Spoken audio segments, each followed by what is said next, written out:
Would you lead us in the flag salute? I pledge allegiance to the flag of the United States of America and to the republic for which it stands, one nation, under God, indivisible, with liberty and justice for all.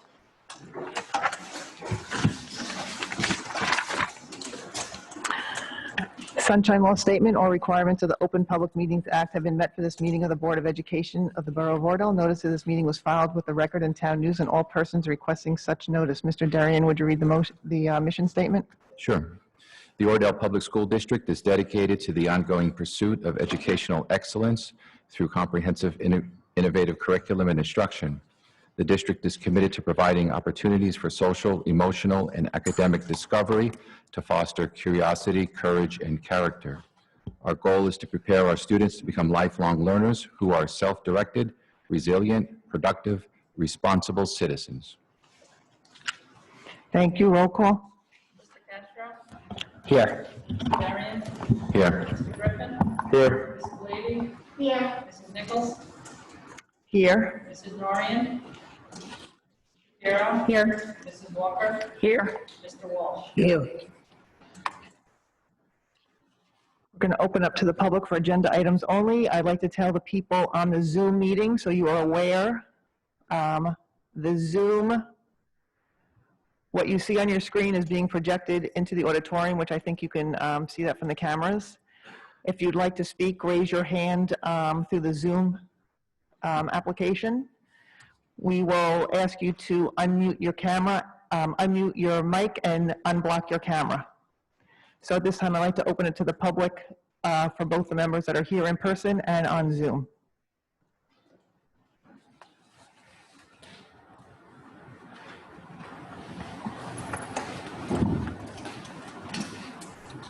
Okay, not seeing any, we'll move forward. We'll go right to the superintendent's report.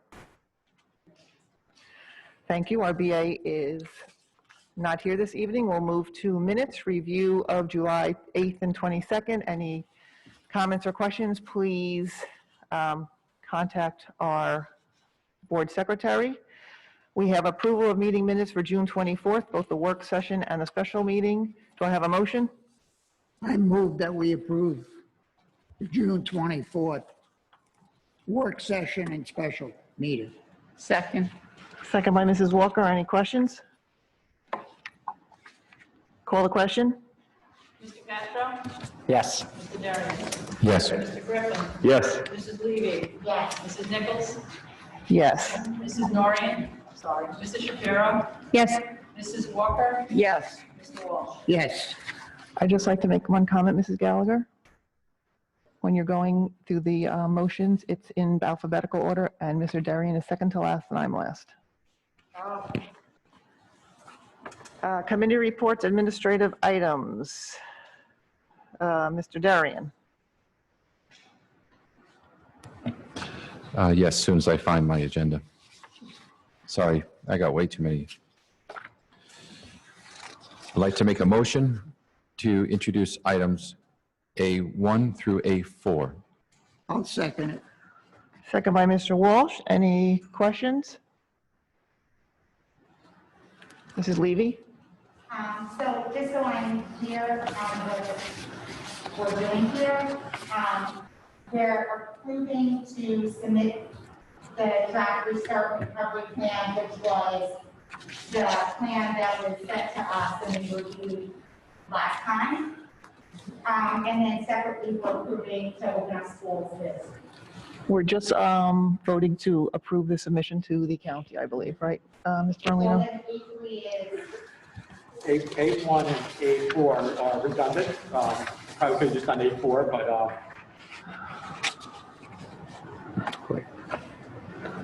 okay, so then I have several questions regarding the plan.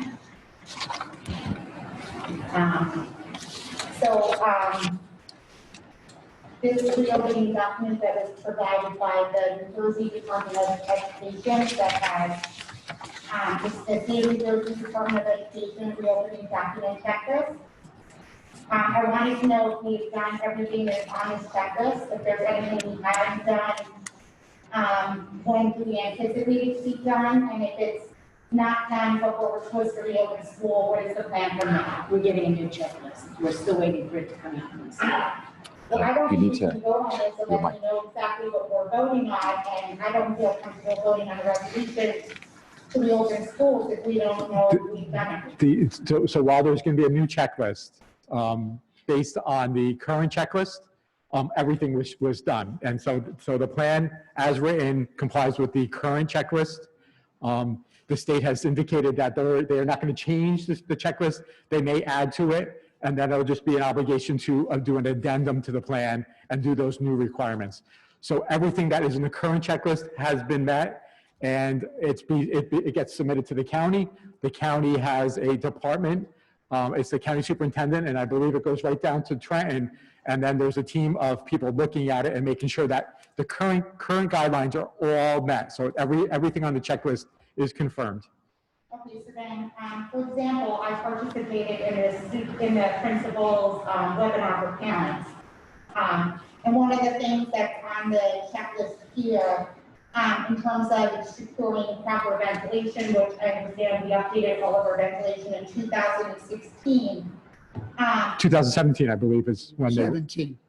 Okay, so the information that was provided was 2016, but that's fine. Then, in terms of AC and whether or not you can use AC or not, that was something that was left up in the air. So has that been clarified at all? So according to the checklist, again, this is the one that is current, that you meet all this on the ventilation. You have a system that was designed and engineered and installed in 2016-17. It meets the standards of 15 cubic feet per person in the building. There's set factory controls. Johnson Controls is the company that installed it and monitors those controls. It's still set at those factory, and they confirm that it's still operating as intended and designed at the time. So it's meeting all those. The filters are changed on the factory designated timelines. Whether there's AC on or off, it really depends on the temperature of the room. So whatever the controls require is when the system goes on or the system is off. If I'm answering So some of the classrooms have individual units or window units for AC. So how are we maintaining those, and are those on or those going to be off, or what's? I don't know if I could answer, if we can answer specifically every room right now, but if. The ventilation systems are always on. I understand there was some question about air conditioning, and I know it says here that we need to make sure that we're maintaining filters for AC units according to manufacturer's recommendations. And will we be using air conditioning in the classroom? If it's there. Yes, air conditioning. Yes.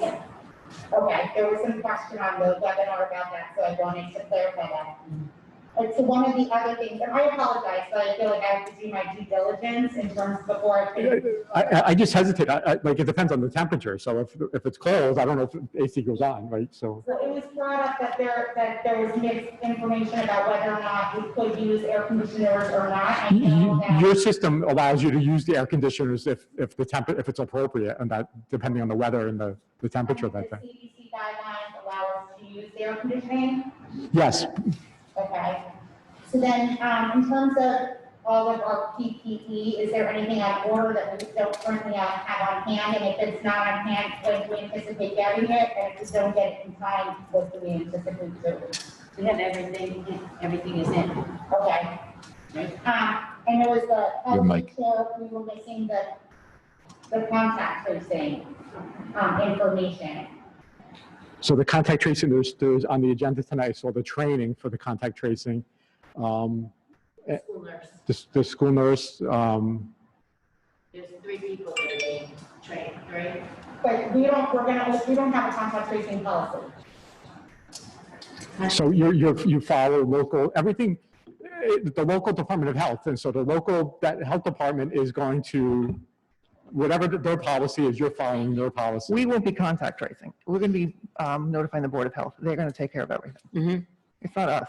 I understand. I just want, it said in both the documents that we received from the governor, this real way back, and it also says in this that we have to have a policy on contract basing. Your policy is to follow the local Department of Health. Okay, so then we should have. It's not a policy as in your policy manual, it's how I know the state uses it's a little different, but the policy is just so you know what you're gonna follow, and you're gonna follow Oradell's Department of Health contact tracing.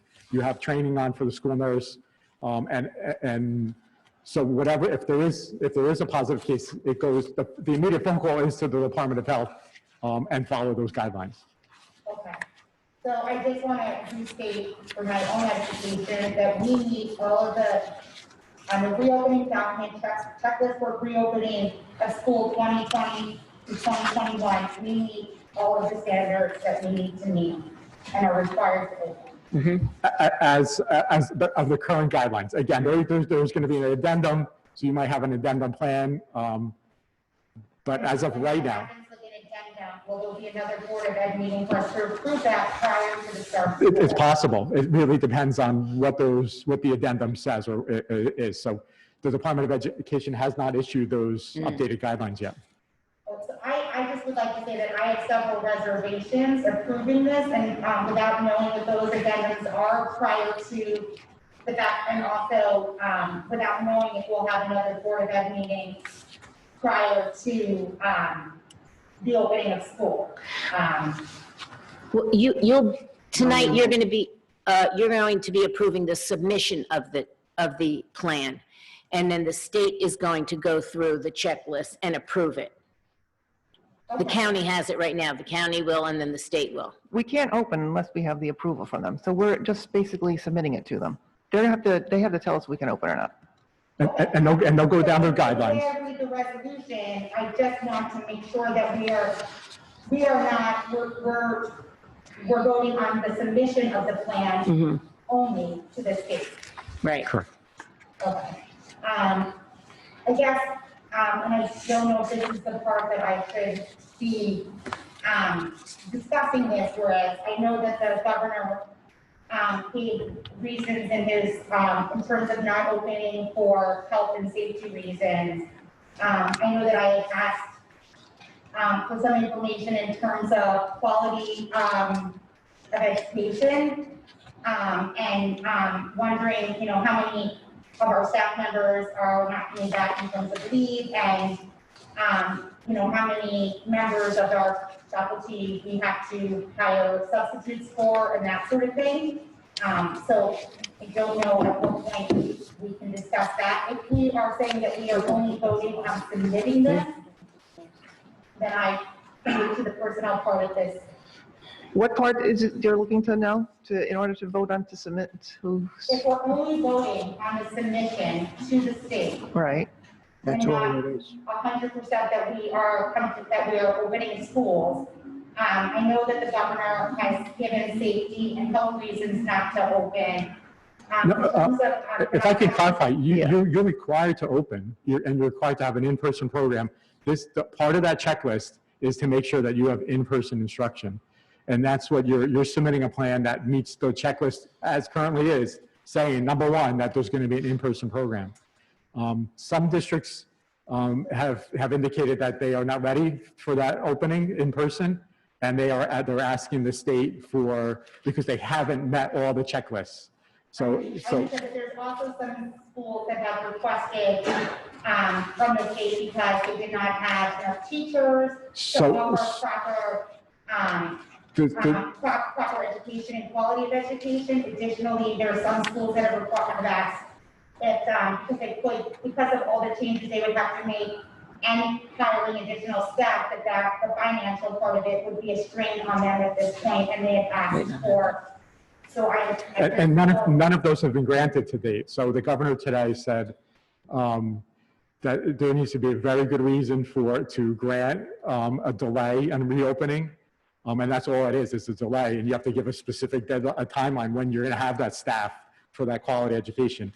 No, Robin, we don't have those issues. We had a personnel meeting before then. We're covered staff-wise. Okay, I mean, I feel as though we're being asked asked to vote on this, and if it's only to submit it to the state, I do know that, I just feel like some of this information that we don't have sort of leaves it up in the air. I just want to make sure, be clear on what we're actually voting on.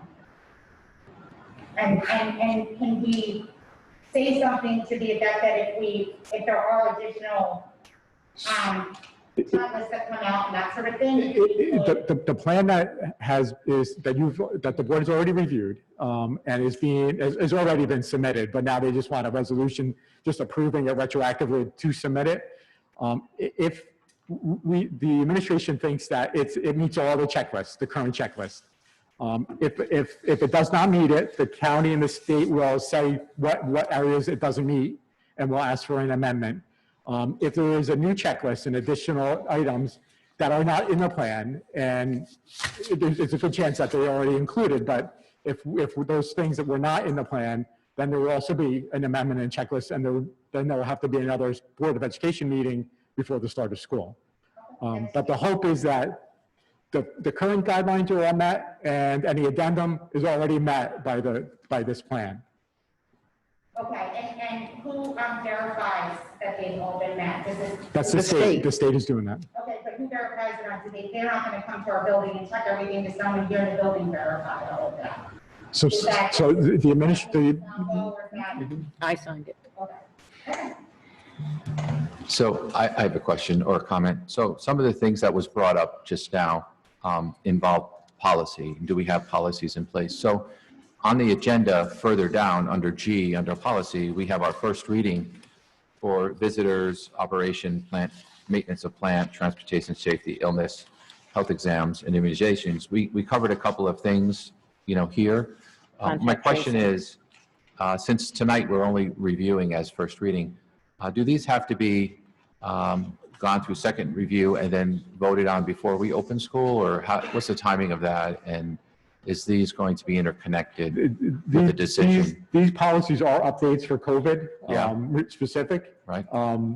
They don't significantly change your practices until there's a second reading. Now you can do a resolution to skip the second reading in emergency.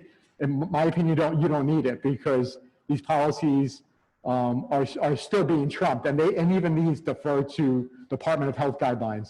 Right. And that's ultimately what you're gonna follow. So Department of Health guidelines, whether it's a local or state or county, they supersede your policy. Okay, so as an example, under the operation of maintenance of plant, they discussed ventilation systems in the policy.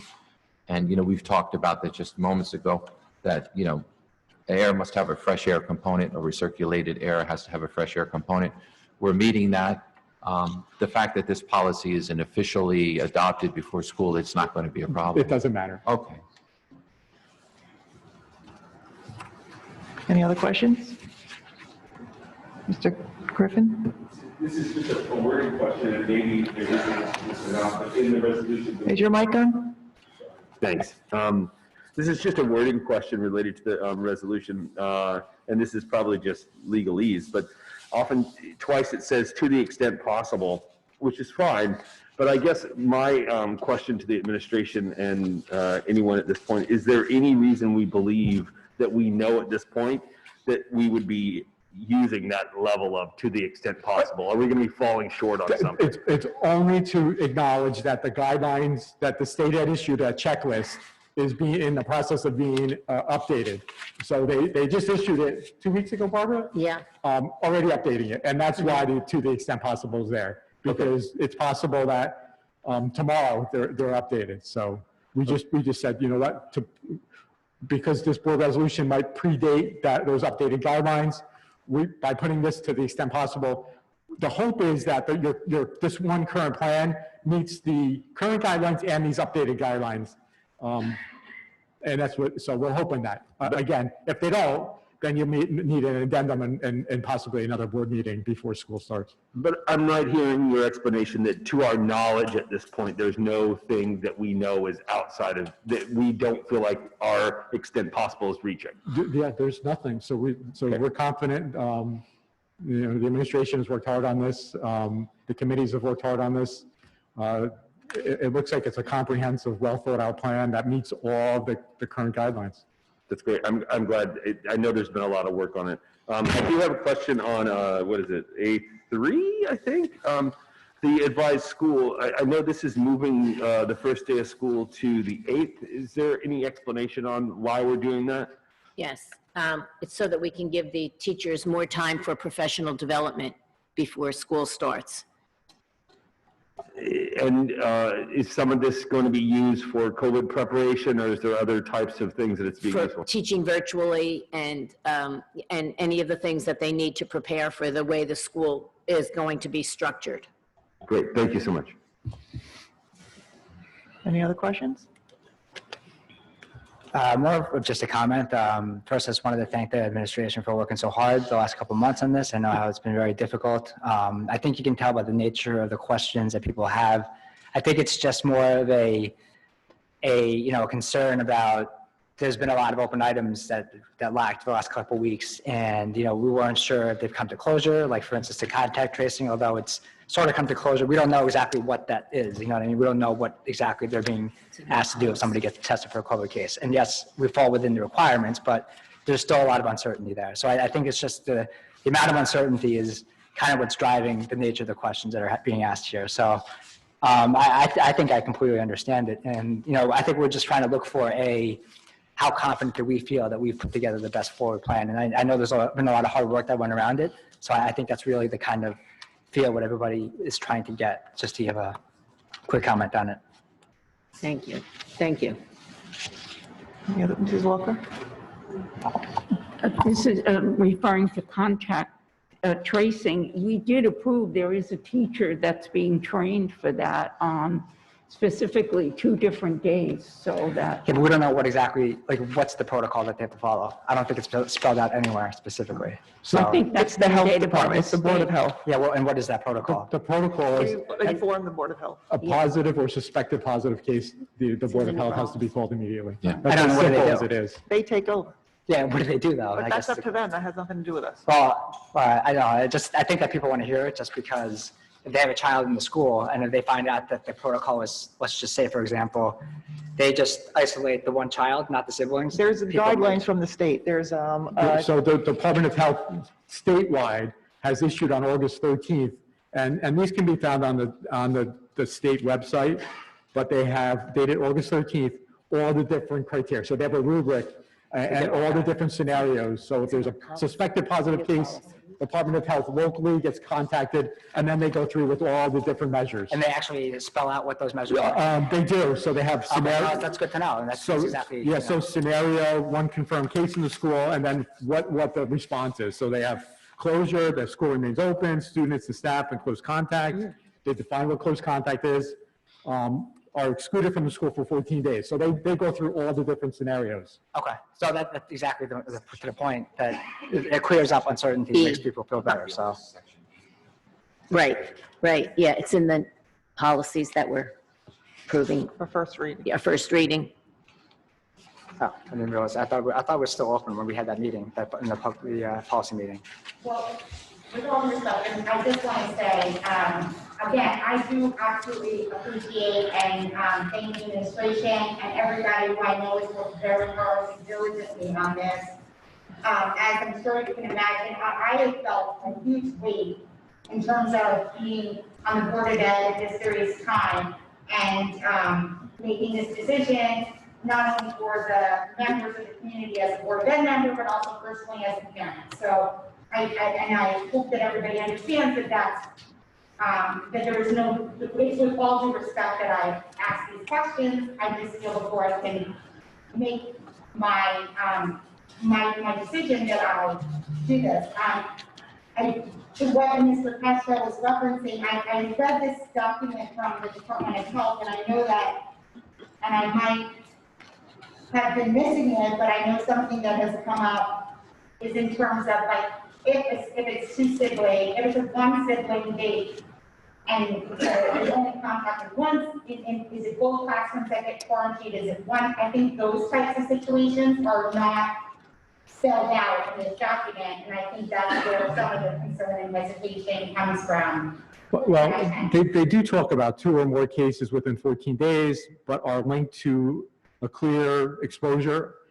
So like a sibling, that would be, and then they talk about what to do. So if it's two siblings that are positive within 14 days, and One then sibling is positive and the other sibling was in close contact, obviously they're That coming would- from the same class. that would be probably a suspected case. So I'd probably say two positive cases on that. And then school remains open, students and staff in close contact with a positive case and the suspected, I would add the suspected case excluded from school for 14 days. So they try to do all the scenarios. Again, this is from the statewide level. So the local is, the nurse and whoever's doing the contact tracing will be in immediate contact with the local Department of Health, and whatever the Department of Health says will be followed, needs to be followed. Call the question. Mr. Walsh, I appreciate it. I have another question, if that's okay. So it was mentioned that, that we're postponing the beginning of school to the 8th, I guess, or yes, the 8th. I just wanted to ask and see, you mentioned it was for COVID testing, for COVID updates, for preparation and professional development. Is there any scheduled development for any teachers or who might be switching where they taught last year in terms of getting acclimated to the new curriculum and wherever they're being placed? And how much time are they gonna get to do that? There are some teachers that are being moved to a different grade level, yes. And will there be additional time given to them to get up to date with that curriculum? Well, yeah, we're going to give them, Megan, do you want to? Same as every year.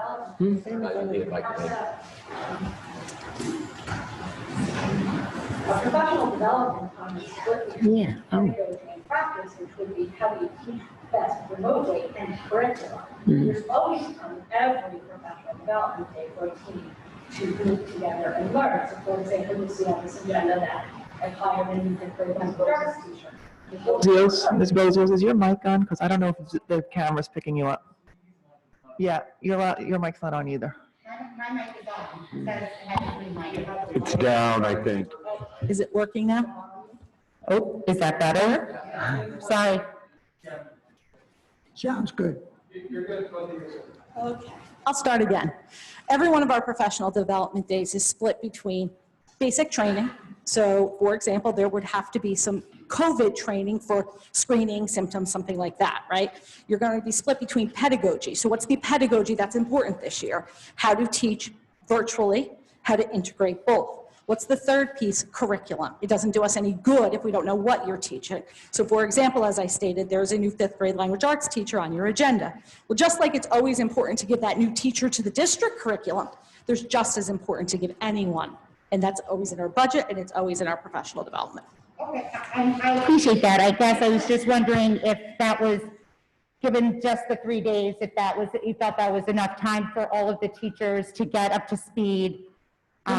I think the other piece that I could add to that is remember that in our daily structure consistently, there's always team planning time. It wouldn't do us any good to just give a new teacher to the grade level 2 hours on professional development day. It would have to be on the ongoing professional development during the year. So that's how we use our team planning time. Okay, thank you. Maybe. Any other questions? Call the question? Mr. Castro? Yes. Mr. Griffin? Yes. Mrs. Levy? Yes. Mrs. Shapiro? Yes. Mrs. Walker? Yes. Mr. Walsh? Yes. Mr. Darian? Yes. Mrs. Nichols? Yes. Buildings and grounds, Mr. Darian? Yes, before if I can, just for one quick second, just for the audience, the screen will black out, it's like screensaver, so I have to click every so often, so I'm just rotating through the participants just to keep the screen projected on, or the display projected on the screen.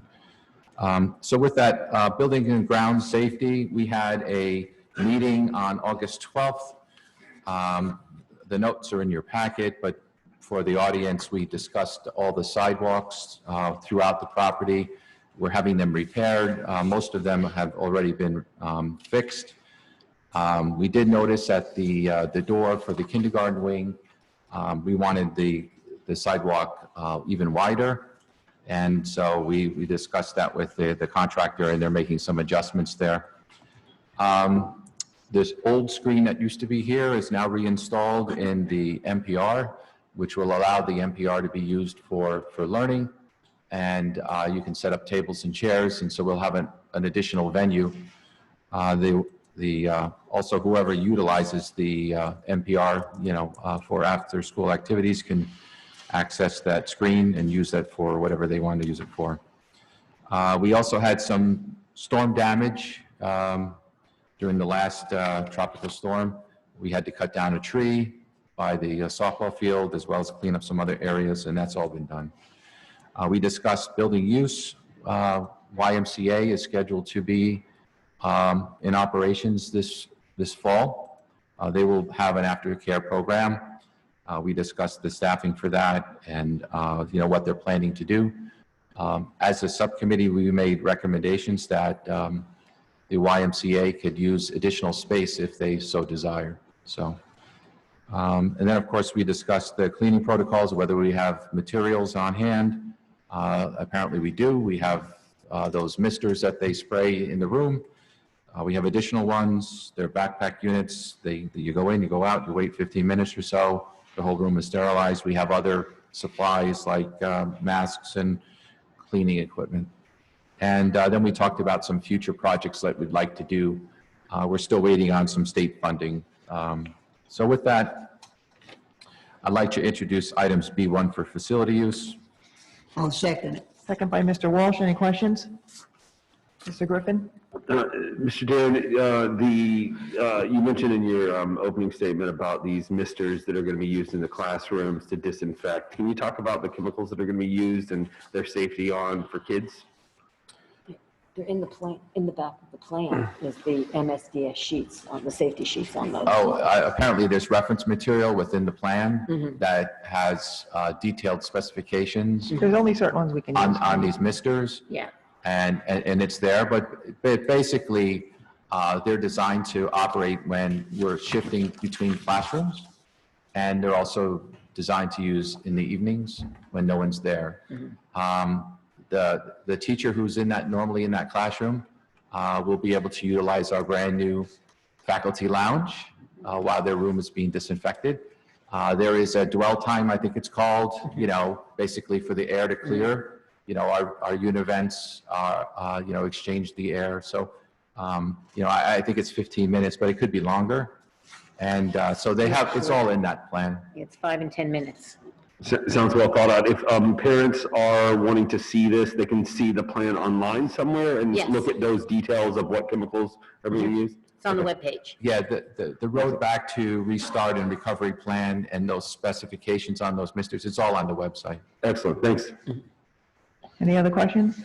I just have one comment, and just to follow up, one of my questions on the misters was, is it going to happen? And then the children walk in, breathe, like actually breathing the droplets. And that was the whole drying time. The kids are not coming in and breathing the disinfectant. It will be dry and done by the time they come in. That was a concern. So I'm glad that we have the quick drying time. Any other questions? I have one question, or just something that came up in our policy meeting, Mr. Darian, just so we're just thought of something, and I don't want to, I think it was Mrs. Shapiro who had the great idea, or just was questioning, or about automatic soap in the bathrooms. Is that something we have or currently have? Sorry, it just came up as an idea, and I figured under building and grounds maybe to mention that. At our subcommittee, we didn't get into all the specifics of what the building is doing. We did discuss water fountains and They're closed. you're able to bring your own device, and so you can refill, but you can't drink from it. But we didn't discuss all the other things like automatic hand dispensers. We don't currently have those. I don't know. We didn't discuss it. Okay. So All right, just Yeah. throw it out there for future. Thank you. Any other questions? Call the question? Mr. Castro? Yes. Mr. Griffin? Yes. Mrs. Levy? Yes. Mrs. Shapiro? Yes. Mrs. Walker? Mr. Walsh? Yes. Mr. Darian? yes. Mrs. Nichols? Yes, curriculum. Mrs. Walker, would you take that since Mrs. Norian is not here? Oh, no, there's no, you had no meeting, right? Do you have a meeting? No. Okay. So finance, Mrs. Shapiro? Sure. So we also met last week, notes are in your packets. Before I present, I wanted to share with you one item that was prepared by Mr. Marmora, the business administrator, and it is regarding D14, about the state aid. So I asked him to do a little explanation for us, and I will give you a quick summary of what he wrote. On February 27th of this year, the district received the good news that we were getting an increase in state aid to build the 2021 school year budget. But then COVID pandemic was around the corner, wreaking havoc on the state's fiscal budget. By May 2020, a notification was sent out with a proposed adjustment to each district's state aid as a warning that their state aid could be cut.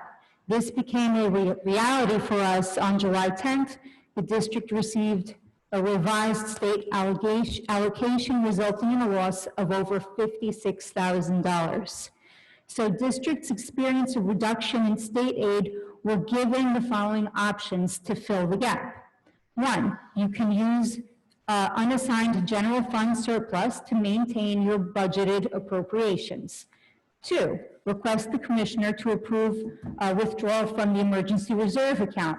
Three, withdraw from the maintenance reserve account to cover required maintenance. Or four, reduce your budget, cut your budget from 2021. And the final option was a combination of all of the above.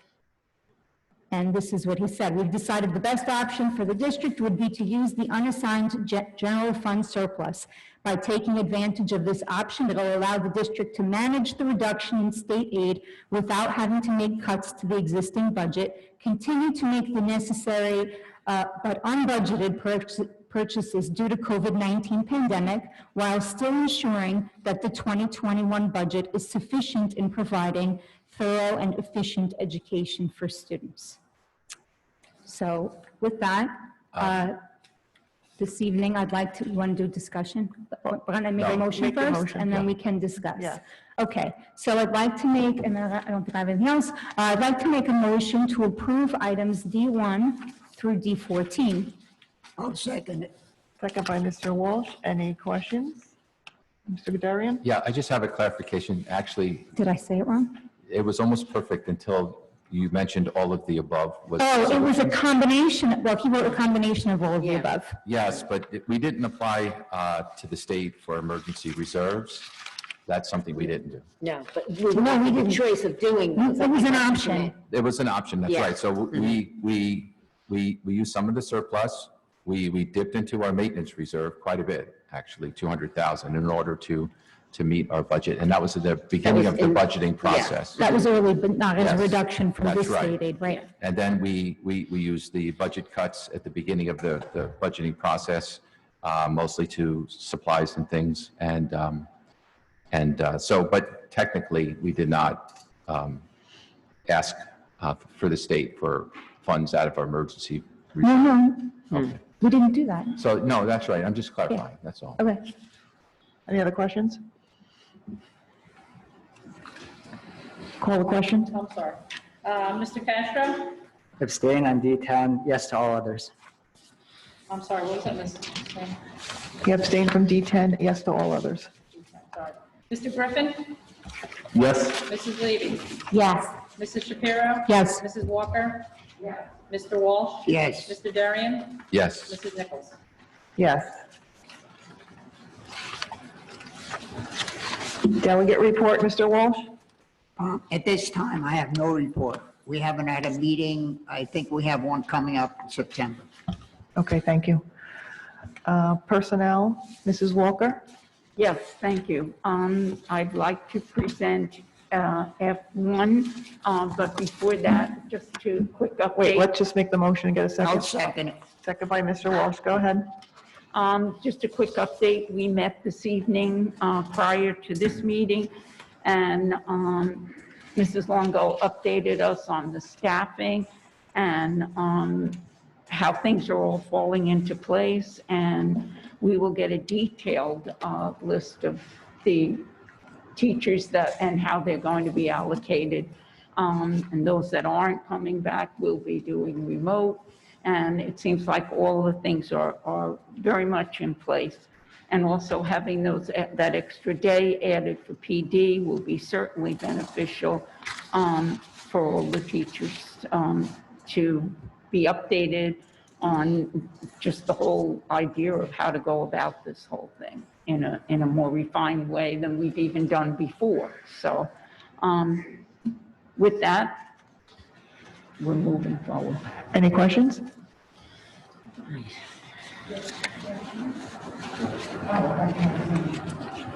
Mrs. Levy? Thank you. I just wanted to check, I see that we're only approving for 2 employees for the Families First Act leave, but we're approving 5 teachers for those positions. So are there other teachers that we anticipate? I think there's only 2, right? On B?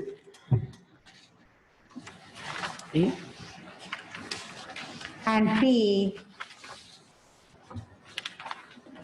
it think says for leave replacement. Oh, some of them may be maternity leave and other types of leave.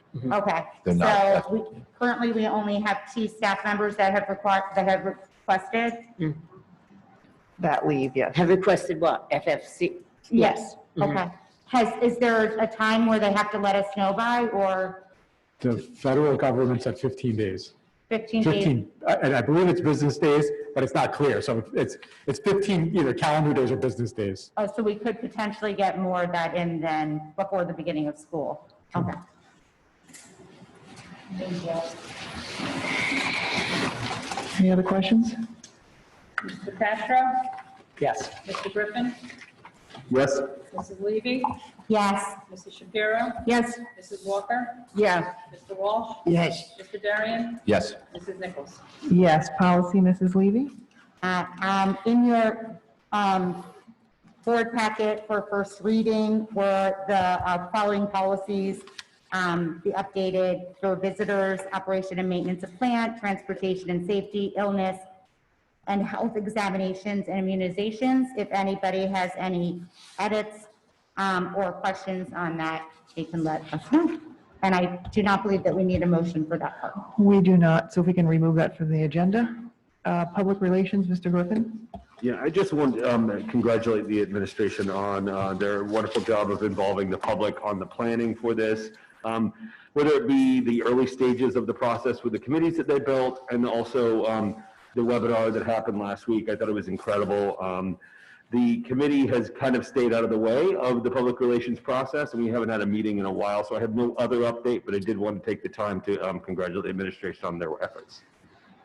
Thank you for them. At this time, we'll open to the public, both in person and on Zoom. If you're on Zoom and would like to speak, please raise your digital hand. We will unmute you and ask you to unmute your mic and also unblock your camera so we can see you on the screen. And if you, then you'll state your name and either your position, your Oradell address, and if you come to the mic here, state your name, your position, or your Oradell address. I have somebody coming. Correct. We should at least acknowledge the people that we see the hand, just so they don't sit there.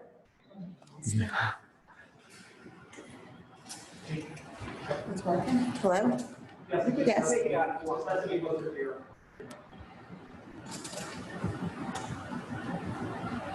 So Melissa Pisa, President of the Oradell Education Association. Is that on? It doesn't sound like. It doesn't sound like it's on.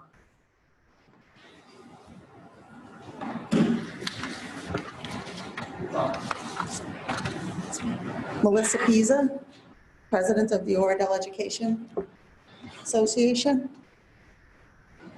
So I have a prepared statement I'd like to read. On behalf of the nearly 110 educational professionals who make up the Oradell Education Association, we, the officers of the OEA, want to begin by thanking the administration for the effort they have put into the reopening plans for Oradell Public School. We appreciate all that they have done and how they have worked in the best interest of students and staff. We as the OEA want to be back in our classrooms. We miss our students, the face-to-face interactions, and the everyday happenings that make our school such a dynamic institute of learning. We know that the community as a whole has gone through many heartbreaks since we left the building on March 13th. We have watched our community suffer through sickness and lost lives. Our students and staff have mourned over family members taken too soon by this terrifying, deadly disease. Not one member of the Oradell community has been untouched by this pandemic, and we simply cannot ignore the fact that the danger it presents has not yet abated. That is why, as an association, we have also spent our summer on the districts and associations teams, attending meetings and listening to the concerns of administrators, educators, families, and staff. We were given a very daunting task of making sure that our school was safe to return for all stakeholders. This is not a task we took lightly, and using the New Jersey Road to Recovery as a guide, we carefully reviewed the slideshow presentation by Ms. Bozius and the plans from the district restart committees. We have additional concerns over HVAC issues, bathroom ventilation, water drinking policies, and updating policies regarding presumptive COVID cases and isolating. Additionally, we are awaiting a walkthrough of the building. If these concerns are not successfully addressed, we will be forced to advocate for a completely remote start to the school year by the next Board of Education meeting. We are most certainly not alone in recognizing these difficulties in reopening.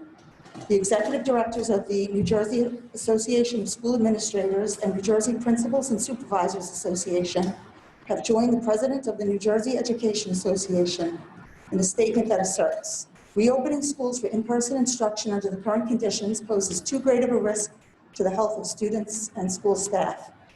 And a study from the School Superintendents Association and the Association of School Business Officials International estimates that it will cost the average school district an extra $1.8 million to open during the current circumstances. Without a complete understanding of the long-term effects this virus has on survivors of all ages, we have grave concerns over the reopening of the building and need to ensure it is being done safely and properly. As stated by the NJASA, NJPSA, and NJEA, our nation is in the middle of an uncontrolled pandemic. Our state, while doing better than many others, has not yet stopped the spread of the virus, particularly among the same young people who are scheduled to return to school in under 2 weeks. Their statement goes on to say, we have seen what is happening elsewhere in the country, where within a few days of opening, schools are having to transition to remote learning following outbreaks of COVID-19. We are anxious to return to Oradell Public School because we believe that returning to a traditional classroom setting is in the best interest of the OPS community. But we cannot support doing so until additional information is received regarding safety for everyone. We hope to report back at the next meeting that we are ready to return to the building. And I just want to add to that, additionally, we have been discussing the water drinking policies, and we have a lot of concerns with the leaning towards drinking water in the classrooms and removing masks to do so. It leaves everybody with a lot of concerns about safety for everyone. Thank you. Thanks, Ms. Pisa. Matt, No. I missed part of it. Oh, you was part of it? That's, yeah, that's, oh. Could you just say your So, concern? we've been talking about I thought you were gonna ask a different question. Some question you can't. I just missed it. 4 different, so the HVAC systems, the bathroom ventilation, Bathroom ventilation. Okay, the thank you. water drinking policies, and updating the policies on presumptive cases. Thank you. Thank you. We're going to take someone from Zoom. I see, I believe this is Miriam Yu. So, Mr. Darian, would you unmute Miss Yu? Miss Yu, would you unmute your mic and your, I guess we're not going to see you anyway, and your screen?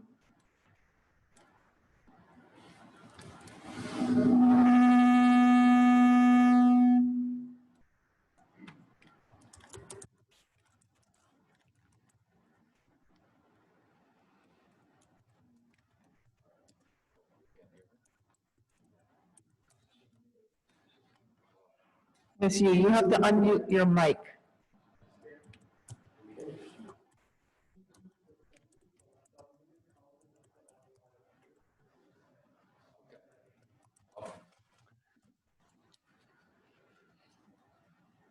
They didn't ask me. So I have her muted here. Our cameraman is going to pipe the sound through the PA system. Right. She's still muted.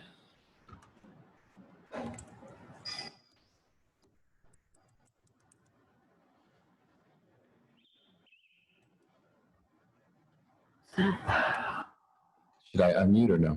I think it's, Okay. Is this muted? Okay. Hi, can you hear me? Hi, Miss Yu, go ahead. Okay. There was some conversation earlier or discussion about contact tracing and how that would work. So I just wanted to clarify as a council member and liaison to the Board of Health to clear up any misunderstandings and clarify the process. Because we are contracted with the county, the Board of Health actually does not do any contact tracing ourselves or anything related to the borough. Once a patient or a person tests positive, the test results are sent by the labs to the county, and then the county begins the contact tracing. So that's not going to be on the borough, and it's important to understand that there is up to a 2-week delay in getting those results to the county. So by the time someone tests positive and then the contact tracing begins, there could be a 2-week delay. Thank you. Yep. Will anyone in public want to speak before I go to the next person? Ms. Kenyon?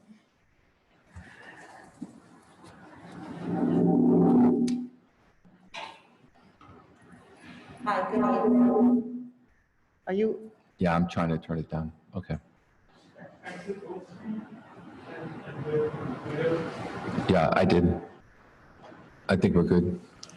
Roberta Kenyon, teacher at Oradell Public School. Speak close into that mic because we can't hear you that well, honestly. Roberta Kenyon, teacher at Oradell Public School. My question is in regards to the presumptive cases. If a child leaves the school, what exactly is the protocol? Because it seems very confusing. Is the child to isolate? Is the classroom to isolate? How long will we be in isolation? Can you speak to that a little bit? if I may, and I'm just going to read this, right? And everybody can go to the State Department of Health website and see the guidelines. But they have an Appendix 1, which is the screening tool. So there is a column A, so they have the symptoms. So there's column A and there's column B. And column A, if you have 2 or more symptoms, or if there's 1 or more symptoms on column B, there's a presumption that it's possible for COVID. And then the state guidelines require parent to be called, the student to be excluded, and then we're going to call the Board of Health, and whether it goes to the local or we get deferred to the county. In the meantime, the parent is going to be recommended to see their personal doctor or pediatrician. We're going to recommend and provide a list of rapid test test centers. There's others. There's a list of test centers and rapid test centers. We'll give both of those. But the practice, the policy is going to be not to admit the student back into the school without a test result, or 14 days. A follow-up question. If we have a family in the community that cannot physically afford that testing, is the school district then going to be held accountable to pay for such testing? My understanding is that all test sites are free, and so there is no charge for the test kit or the test. A private pediatrician might have an administrative fee, but my understanding is the test itself is free for all, and I don't think it's just for this state, I think it's for all US citizens. So if somebody leaves the classroom and while we're waiting for that test to come back positive or negatively, the remainder of the children or staff in that section, that wing, that cohort, are then going to be still within the school while we're waiting the 10, 14, whatever amount of days it takes for that test results to come back. Correct. And if a second case spikes, then we follow a different type of protocol? Right, that's a different scenario, and so the outcome is also listed in these rubrics. So they have a whole bunch of different scenarios, a whole bunch of the different responses. Some are school remains open, some are class remains open, or class is shut. There's a whole bunch of different scenarios. So I just refer you back to those guidelines, because that is what's required to be followed. Thank you.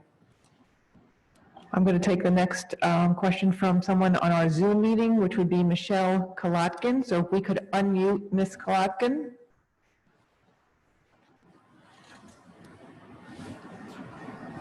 Hi, good evening. Ms. Kolotkin, you have the floor. Thank you. Good evening, Michelle Kalakin, speech therapist. I also want to reiterate what Melissa Pisa said. Thank you to everyone, our staff, our administration, the board, the parents, the community, because we all know that this is a constantly changing situation, and everybody is doing so much work to keep everybody safe.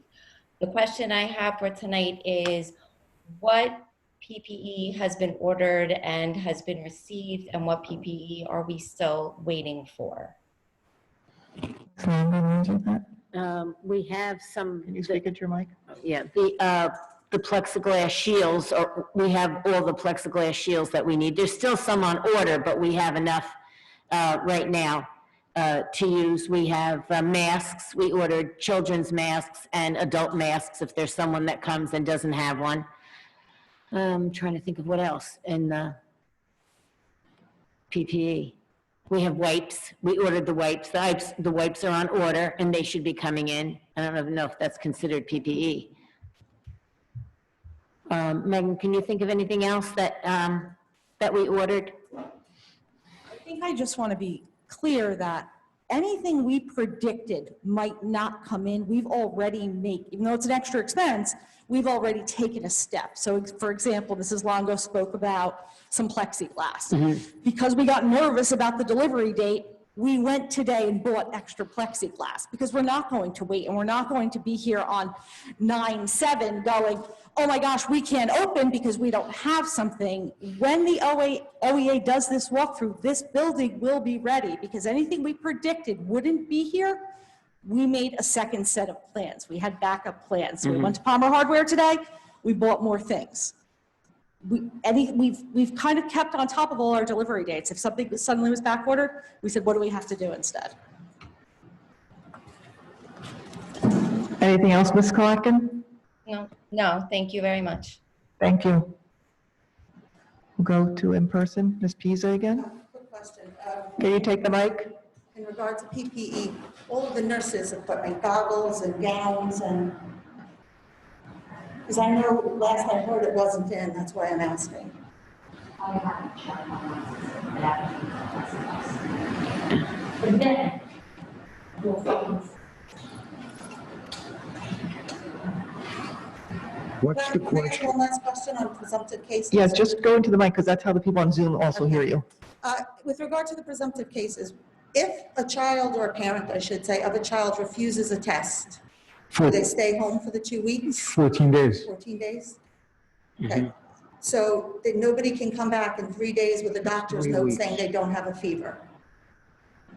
Well, that's different. There's certain, you have to So if have. they go home with 2 symptoms, possible COVID, potential COVID, let's say, I don't know, a fever and a cough. So if you don't mind, I'll read. So column A, so it needs 2 symptoms. So column A, and this came from, again, the Department of Health on August 13th, fever, chills, shivers, muscle aches, headache, sore throat, nausea or vomiting, diarrhea, fatigue, or congestion or runny nose. Just need 2 of those. So a common cold probably. So I just want to make sure I understand, because I think we had some discussion otherwise. If a child has a fever and a sore throat and goes home, and the parent says, I think you're fine, just stay home and rest, they cannot come back. They cannot come back. So that's why we're going to give them the list of rapid test centers, the other county, and I don't know if the community college still has a test center, but there's a whole bunch of lists of state operated, and they could also go to their own pediatrician and get their test. And then if the test if it's rapid, it could be the next day. If the student is better and it's a negative test, it could come back. But if there's no test, So it's a test. it's going to be 14 days. Okay, thank you.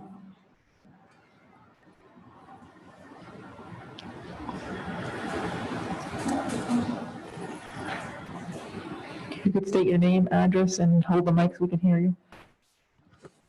Good evening. James Del Greco, 65 Merritt Drive, Oradell. I think you have to sign, are we signing the book? Has anyone signed the book tonight? I'll sign it. Okay, thanks. No problem. Quick question on remote learning. With the amount of, I guess, classrooms and teachers broadcasting live, has there been any network assessment, bandwidth assessment, or anything done to ensure that there's enough bandwidth? And is there any circuits, additional circuits needed? We increased the bandwidth. It's been done. It's all, Okay, it's so all you've taken had care of. simultaneously every single doubled it. classroom at the same time try and ensure that you have enough bandwidth. So the remote learners, God forbid that there's not enough bandwidth or your connection goes down, that they actually have an alternative plan versus being out there in ether. Well, if what goes down? Your, like, let's say your circuit goes down, your internet circuit, like you have a backup for the remote learners or anything? I can help. So we upgraded all the Wi-Fi routers in the building, I think 5 or 6 years ago, and we were told that we should upgrade them again. So we upgraded them just last year. And so, you know, it's the latest Wi-Fi 6 or whatever for the building. We also upgraded our ISP to LightPath because we were told that that's fiber and it has all the necessary bandwidth we would ever use.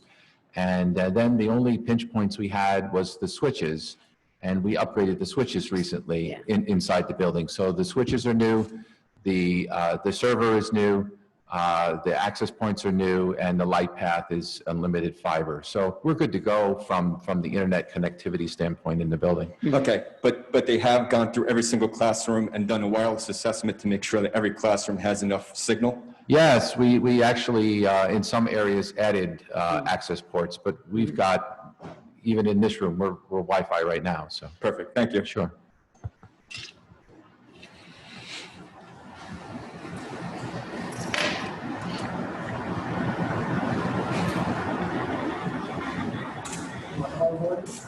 This is one of our Board of Ed candidates. All right.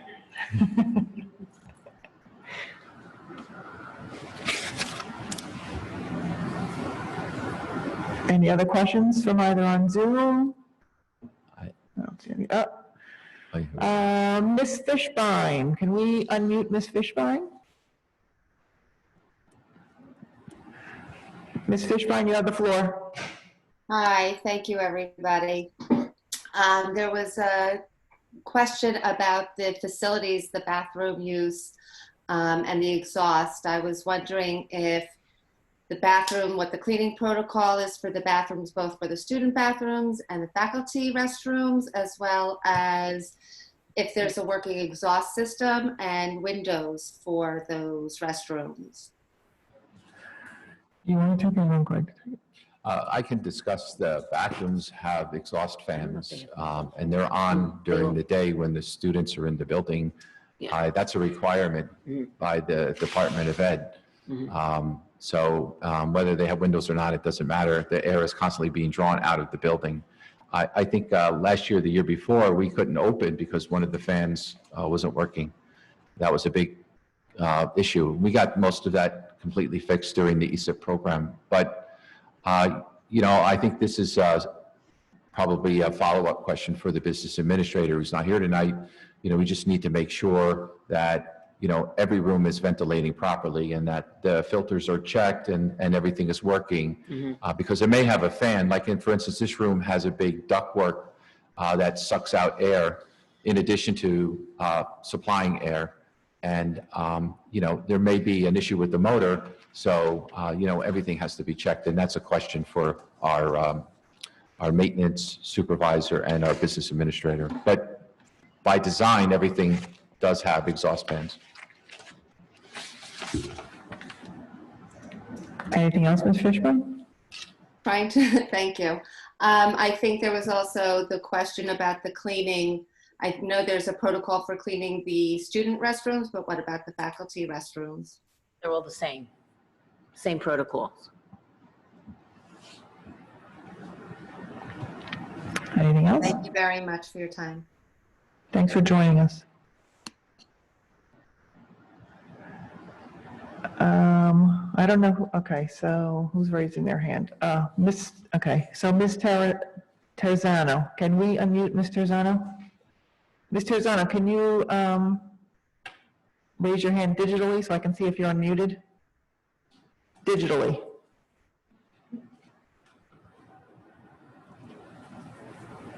Oh, I see, you're still muted. I think I'm unmuted now. Can you hear me? Yes. Okay, this is Kristen Terzano. I'm a reading teacher at Oradell Public School.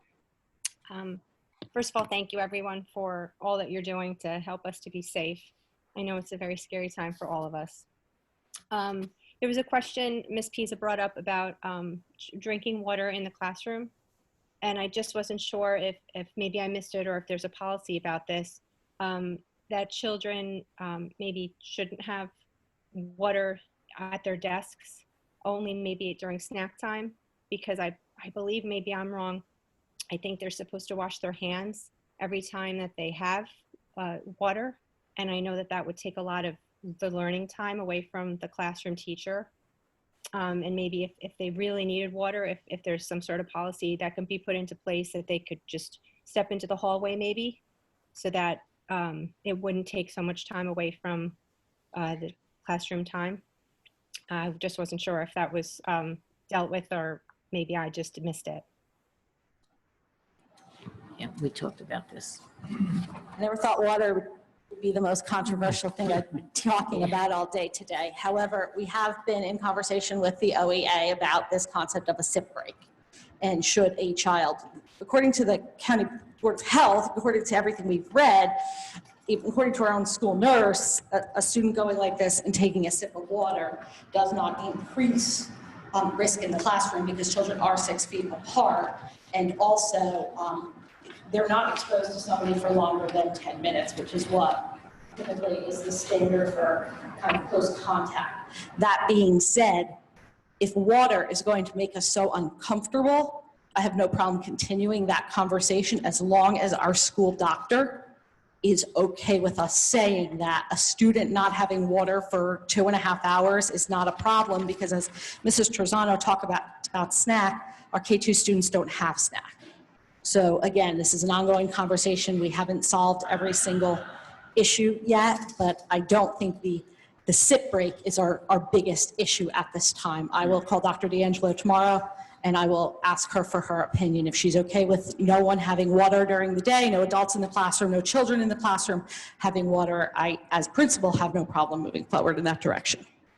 Thank you.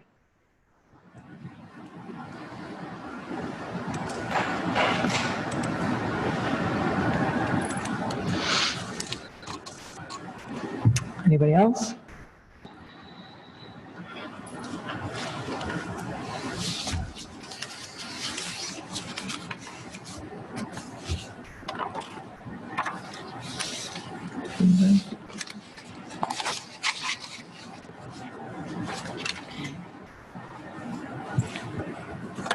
Megan Mosey is principal at Oradell Public School. Instead of answering a question, I've said thank you to this board in the past when I feel like you've risen to the challenge and supported an initiative or done something to help move this school and this district forward. When I became principal 7 years ago this week, my relationship with the Oradell Education Association has not always been smooth. There have been times when we've been completely on the same page, and there have been times that we've had tumultuous waters. However, I have never been more impressed with how they've handled themselves. They have taken this seriously, and they've not complained. This hasn't been, Oradell Public School is not doing. This has been, how can we collaboratively create a safe environment for Oradell Public School? I do not think I have had a day since July when I haven't spoken with Mrs. Pisa. Okay, and that's what's going to make it. Yeah, she's laughing. I will say that on the day I had a medical procedure, she did let me go. I think she called me the next day. So the fact is this, we may not have answered every single question or every single concern that they have. That doesn't mean we're not going to be at that place ready to go. What I want more than anything else is that I am not just sending this community this message that we will be ready to open, but that they stand with me and we can together send a message to this community that we are ready to open. So I look forward to doing these last pieces, getting our signage down, finding out how we can reassure everyone about our HVAC units, which, as Mr. Darian said, are pretty new. I spoke to our air conditioning guys yesterday, and they looked at me like, this isn't a problem. We're just trying to figure out how to make everybody feel like this isn't a problem. And that's what we're going to do. And I'm confident that we're going to get there. So to the OEA, to Ms. Pisa, thank you. And to this board, thank you, because together we're going to get there. And the worst thing we can do right now, and what many other districts are struggling with, is this is becoming divisive. And this isn't right now. And that is honestly a really amazing testament to where we are as a community. We're going to move forward and we're going to do it together. So to the OEA, thank you for walking with me.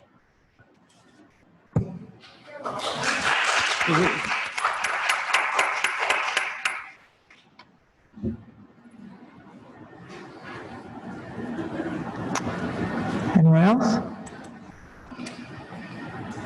Okay, let's move forward to any old or new business. Ms. Shapiro? Thank you. Just give me 1 sec. I want to rifle through my many papers here as well. I had something out.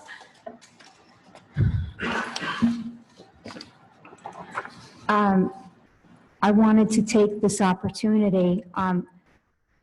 These are like unprecedented and complicated times for all of us, for school leaders, and I wanted to take a moment to give a special shout out to Kelly Castro, the president of the Oradell PTA, and her executive team.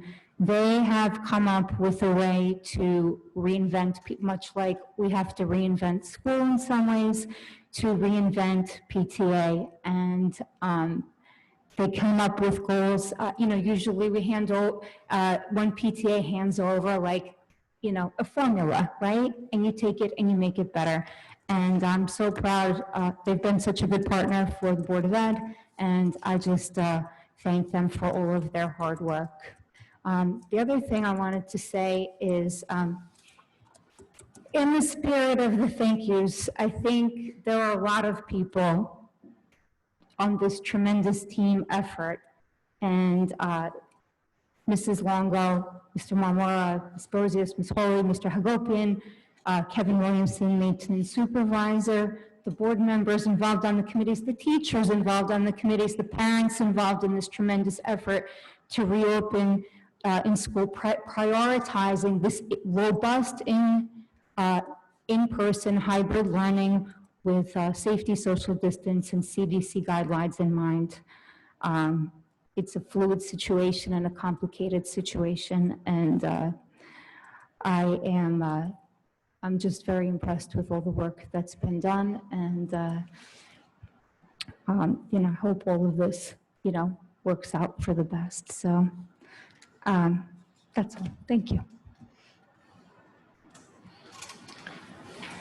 Anybody else? Mrs. Levy? Do we have a scheduled date for the OEA walkthrough? Is that, do you know you're Not yet. walking? Probably they have to set it. Oh, okay. I too want to thank everybody that's been involved in this process. I'm sure I've said this to Mrs. Longo many times, that when she stepped out of retirement to help us, I'm sure she never imagined that she'd be working in the middle of a pandemic and everything else. Just like all of us never imagine we'd be here. So I thank you tremendously, and please don't take my questions or concerns as any disrespect or feeling that anybody hasn't done what they're supposed to do. Just want to do my own due diligence. My only additional question right now is, are we going to set another Board of Ed meeting prior to the start of school, because we don't have one? And seeing that we have, I believe, my last count, 125 or 26 members of the community on Zoom, if we are going to allow at the next if we have a meeting prior to the beginning of school, and/or if we're going for a meeting on September 9th to allow for Zoom for that as well. As far as having another board meeting, we spoke about it before on personnel. We're going to have one if we need one. It'd probably be on the Monday before school starts, maybe August 31st. If we don't need one, we won't. If we can do things retroactively, we'll do them retroactively. So that's that part of it. You'll let us know if we Yes, need one, right? yes. So that we're not sure. Okay. In terms of making Zoom available for the next board meeting, or whether it be prior to September 9th or not, or on September 9th, is that something, or do I need to make a motion for that? I think it depends if it's before September 9th or after, before school or after school starts, right? Yeah. Well, I think, like we talked about this last time, so I think the default is no Zoom, so if you want to change that, I think you need a motion for the meeting, so. Okay, well then, I'd like to move that given we have 126 participants on Zoom, that if we should have a meeting prior to September 9th or on September 9th, that we provide a Zoom option. I'll second. September 9th. What's, do you know what Riverdale is doing? No, in they're going person. in person. They're going in person. When school starts, right? When school starts. Do you have any opinion? It's not really a legal opinion, but you want to give the message that the schools are safe and open and clean and ready to go. So at some point, you need to encourage people to come back in. But that point is, it's up to you. I mean, I'll state what I've said previously, is that there's still the option for parents to keep their children home and not bring them into school. There's still those, whether or not school is open, some of those parents and some of those teachers who are not coming to school are because they have immunosuppressant people at home, because they have, they're living with grandparents, because many different reasons. And so I think we can see from tonight that we definitely do get a lot of people on. I know that there's a lot of questions. So, and quite frankly, if we were to have 126 people show up here, I'm not sure that the auditorium could even socially distance handle that. So that's why I would make the motion. Any comments?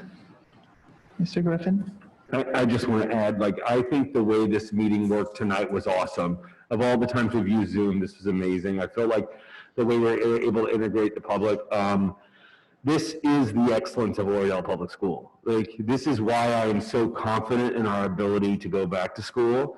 It's our ability to do things like this and engage the public in new ways. And this is also why I think it's super critical for us to keep allowing it. I think we definitely need to keep allowing it, and I hope the rest of you guys will make sure that that's the way it happens. It's the most transparent way we can have our governance on this. It's also the best way we can engage the people, whether they feel comfortable or not, to be a part of the process. Any other questions? I have a question. I know that Riverdale is going in person, but what they didn't identify at their meeting, if they were going to offer this, is there the possibility that they offer? Because when I walked away from that meeting, I wasn't sure if it was 100% one way or hybrid. Oh, I didn't understand it to be hybrid. And that's when I spoke with the superintendent, and he said it was going to be in person. Oh, September. He did. Yeah. So I don't, yeah. In September, but not. His September meeting was going to be in person, he said. But the August 31st. I don't think he has one before then. Right? I don't know. He has one on the 31st. Oh, he They does? scheduled one for. Oh, they added one. They added that one because he wanted more time. I don't know. I know he said in September when school opens, he's going to be in person, his meetings. Mrs. Walker?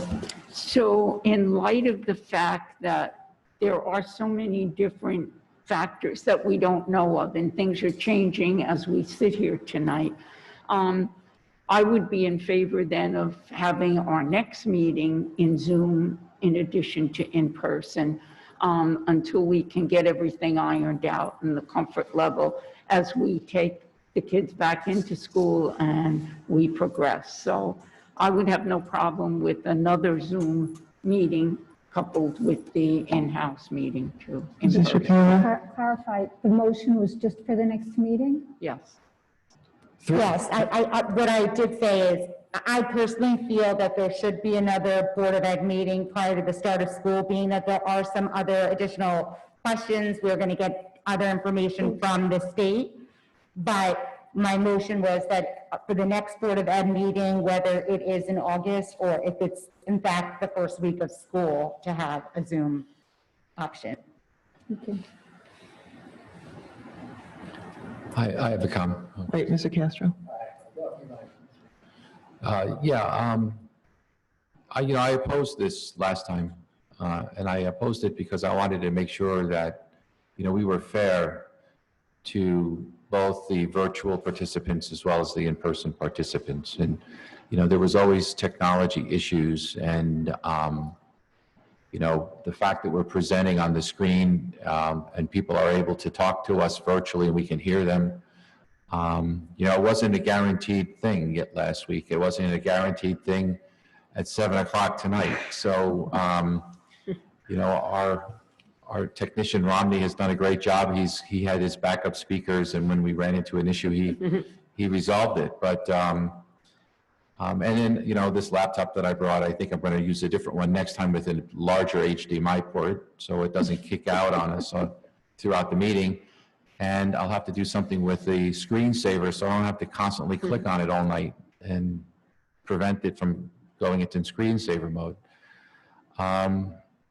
But, I think that with this technology, the way we have it currently, with it being projected on the screen, the virtual experience is nearly identical to the in-person experience. And so for that reason, I'm not opposed to having this virtual. But, that is important. I don't want someone to say, I wasn't able to participate. I thought I could go online and watch and participate in the Zoom meeting, and my audio wasn't working and my video wasn't clear, and, I had something to say and it just wasn't being represented. And I don't want someone walking away from that. So, it's, that's my primary concern. Mr. Castro? I was just going to comment that it seemed like tonight's meeting went pretty well, though, Mr. Darian is doing all the heavy lifting, so it's easy for me to say. But I think that, aside from the other considerations that people have brought up, I think just simplistically, given the nature of what we're discussing and just providing an extra outlet for people to be able to get to it, just that simple, I think is the reason why I think it would be a good idea. Call the question. Mr. Castro? Yes. Mr. Griffin? Yes. Mrs. Levy? Yes. Mrs. Shapiro? Yes. Mrs. Walker? Yes. Mr. Walsh? Yes. Mr. Darian? Yes. Mrs. Nichols? Yes. Any other old or new business? Mrs. Walker? Just one quick thing. I think Ms. Bozio hit the nail on the head when she thanked everybody, every participant that brings the school together, the OEA, the administration. And I think that sometimes we lose sight of that when we are here discussing. And it should be a discussion, as we saw tonight, that have the best interests of our children and our faculty and everyone concerned with the school. So as that old saying goes, it takes a village to raise one child. And so it's taking many of us here to make it so special. So thank you again to everybody, but I think coming through with all of this, we will be stronger and better, and we are together. I think that's most important. Any other old or new business? Mrs. Levy? Thank you. Bonnie, thank you for everything. I know that I'm the one that keeps pushing for Zoom and that puts more pressure on you, but I do appreciate everything. And as well to Mr. Darian for coming early and setting it all up. I just want to, I guess for me right now, I just feel a little uneasy about whether or not we'll have another meeting prior to the start of school, and under what circumstances we would call a meeting, I guess is what I'm. Under what circumstances will we have to have another meeting? So on these guidelines that are being amended, so if there is new things on the guidelines that your plan does not already address, I think that's one reason for another meeting, to approve an amendment to your reopening plan. If we receive additional requests for leave or anything like that, would that just be done retroactively, or if that's something we would come back for? That can be done retroactively. Okay. So basically, at this point, unless the guidelines or if the state comes back saying that we did not meet the criteria in some way, shape, or form, then we would be required to have a meeting prior to the start of school? Correct. Or if we failed to state. Yeah, so if the state has not done completed the review, so if the state says you need an amendment, that's, you're coming back. Okay, perfect. Thank you very much. Mr. Griffin, did you have one? Yeah, just an old item. We've been talking about at some point having the New Jersey School Board Association come in and give a report on their mental health report that they had put out. I'm specifically concerned with all of the additional isolation that's happened for our kids and coming back, and I think that our focus as a board still should be on that. I think the school has done a great job with social and emotional health, but I would just ask for the administration to get back to us on when we will be having that report or when that's happening for the board at some point. Okay. Anybody else? So at this time, we need to go into a closed session. If the board is willing, if someone would make the motion to go into a closed session regarding personnel and safety. I move that we go into closed session for personnel. Second by Mrs. Walker. No action afterwards. Yeah, we'll be going into a closed session. We're doing it in here, so that means everyone would have to clear the auditorium. There will be no action afterwards. But we thank you all for coming out.